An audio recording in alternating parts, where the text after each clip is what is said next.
Hi, it's me again with CorelDraw tips and tricks, and I'm just playing. I play when I'm sitting around waiting for the other video to load, and I'll play around. So we just welded this together and made like a hot plate or trivet that you could cut out.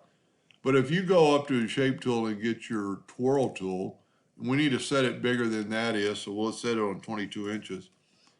Just make sure you encompass it all. Then you need to click on your item and then go right to the center and twirl a little bit and leave your rate pretty slow, because if you go too fast, you'll go too far. Now, there's two ways to look at this and what you could do with it. Let's hit the plus key on the keyboard, move that one out of the way. Let's take this one, go back to the twirl tool, and let's twirl the opposite way this time, but let's make our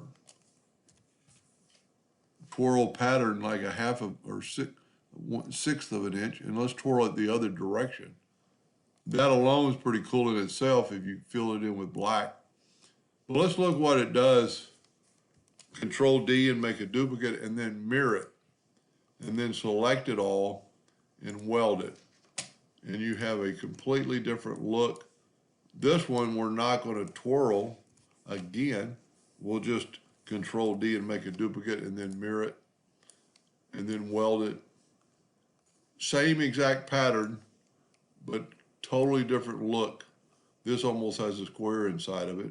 Well, they both do, but you can see where this is completely different. I don't know, just playing around. Hope that helped. Thank you for watching.